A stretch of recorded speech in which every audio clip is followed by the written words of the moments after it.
Hey, what's going on YouTube? Here I am doing an updated build walkthrough of my truck. A lot of stuff has changed, a lot of stuff added, some removed. So I'll go through everything that I've done that I can remember and let me know in the comments what you guys think of it. So we'll start in the front here. I have the C4 hybrid fabrication bumper, powder coated black with some Baja design lights in there. I have a 10,000 pound Warren Evo winch with a Factor 55 Ultra hook. Looks pretty fancy. I also have an upgraded grill with some Raptor lights, and then I also have a front camera added. This one did not come with it. And then I also have the Alpha Rex headlights. Sorry, the truck's really dirty, but those are the quad projector in the amber color. You'll see in pictures on my Instagram or the thumbnail. Now if you come around here, I have the Toyo RT Trails on 35s. They're pretty sexy. They're really good in the snow. I really like them. And they are wrapped around the Ultra Reels bead locks. Those are true bead locks. If we come a little closer, I have the Apex valve stems. I love those. I can get fully aired down very fast. Now if you look in here, I got the Icon upper control arm with the King coilovers. I have a 700 pound spring on those for all the weight. I do also forgot to mention I have the full C4 skids for the front. Then I also have a super spring bump stop. I can't really show you, but I have a super spring in there. I also did the custom cut on the fender right here to fit the 35s. Also have the C4 inliner. I know it's backwards. I'm just too lazy to mess around with it. But yep, the inliner for the 35s so you don't, overflow your air intake. Then I have the Cali raised LED rock sliders. I've banged them up. They're pretty good. I love them.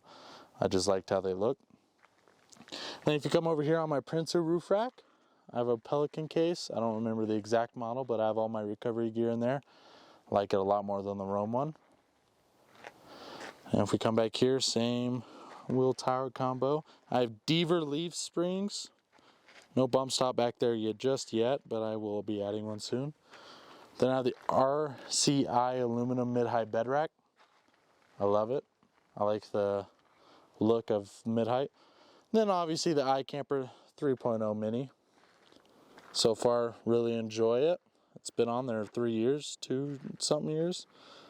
It looks pretty good. And then back here we have the Outgear Solutions rear bumper with a custom swing out added onto it.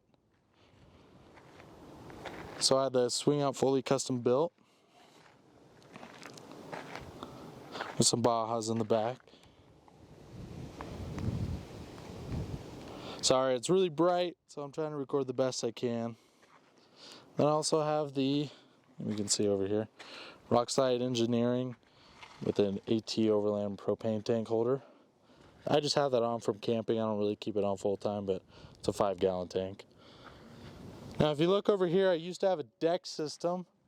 I no longer do. I took it out and I really like that I took it out. I have a lot more room and it kind of just works better. And the drawers itself weigh 200 pounds. So taking it out is just 200 pounds gone from gas mileage and performance and wear and tear. I also have the Alpha Rex rear headlights. Those are not the sequential ones. When I bought these, they didn't have the sequential ones. And if you look over here on this side, I have the Crazy, I believe it's called Crazy Beaver or Crazy with a K shovel with the Rhino rack mounts. I really love these mounts. I have them on both. And then I have a Fisker axe that probably needs to be replaced, but it's seen some stuff for sure. Then over here on my Princer rack, I have a kick-ass privacy awning. I took off my other awning because I found I never used it, but I actually used the privacy one. 4 max tracks and a Wii Boost. There's the Instagram. I also have the Mox Motors sequential mirror lights with their windshield wipers. And then obviously this book, you gotta have it. Now on the front of the truck, there's something new. Is a 40-inch Baja light bar, Onyx 8 or whatever. I don't know. What do you guys think of the silver plate with white?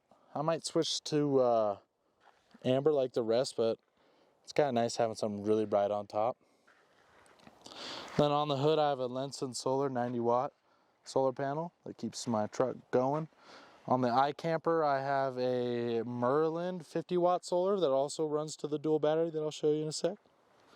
Now, if you look at the very top, I'm not too sure if you guys can see it, but there's a box right there in between the Pelican box and the Max Tracks. That is actually hardwired Starlink Mini. So yes, all I have to do is plug in the Starlink on this truck, and it could be on or off. I have custom outlets, and I'll have about 150 download anywhere I can go. I was in the middle of Sedona and the rocks. Normally you have really bad service there, and I was getting 150 download in the middle of the rocks off-roading. It's pretty sick. I mainly use that for Onyx. And also, the reason, a lot of people say, well, you want a camp to get away from things. Well, I run my own business, so I kind of need service 24/7 to get calls and, organize stuff. Now we'll go into the interior and show what I've done in there. Now in the driver area, sorry the truck's dirty. I actually drive it. I have, switch pros and here's the front and rear camera. And that right there, that was kind of the best spot we could find it, this box. That is to see what my dual battery voltage is at. But other than that, it's just normal stuff. I haven't done too much except, that to hold stuff and some patches. Interior's not that modified.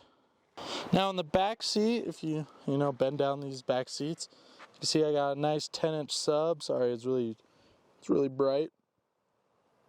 There you go, it focused. Got a 10-inch sub, so it's a JL sub with a full JL sound system in the truck. Sounds awesome. I had it professionally installed by Audio Adrenaline here in town.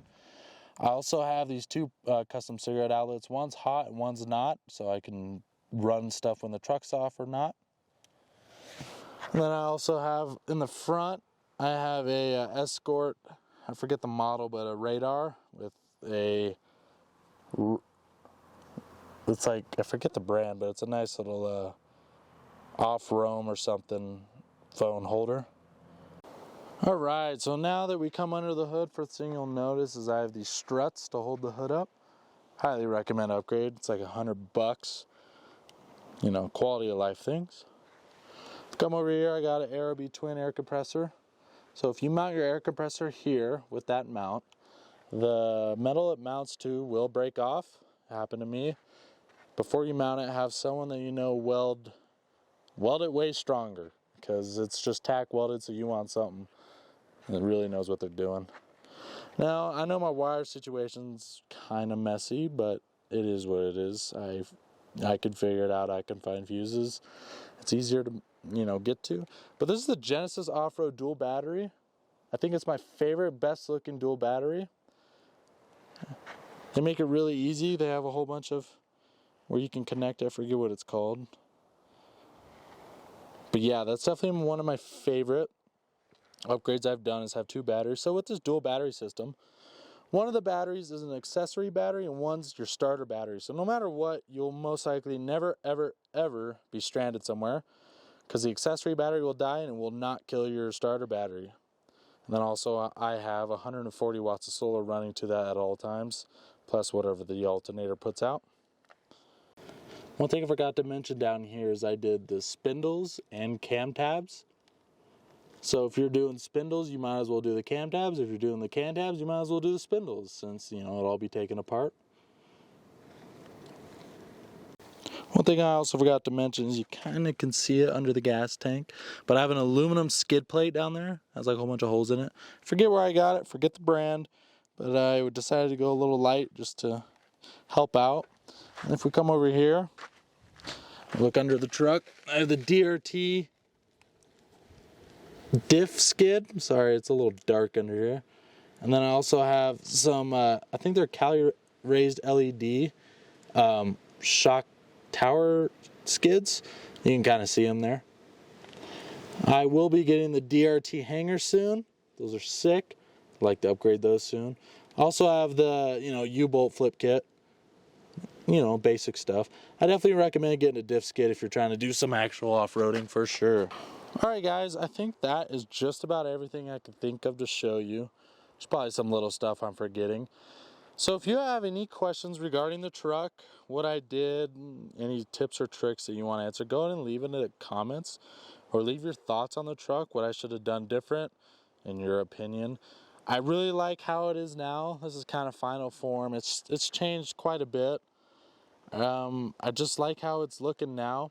I think over there on that side of the RCI rack, right there next to the, right under the high camper, I think in the future I'm going to put only in winter camping scenarios, I'm going to put a diesel heater there. It's kind of a perfect spot for it, run the tube up.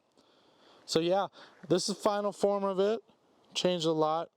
Recently what I've changed since the last video is basically taking the awning away, taking the roam box away, adding that light bar, taking out the deck, removing the roto packs. Roto packs are probably the crappiest thing I've ever seen. Don't even waste your money on them.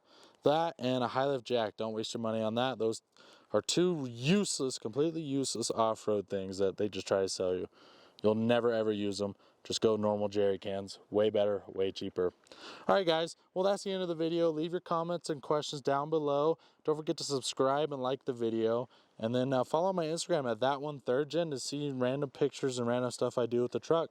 Thank you guys. Have a good one.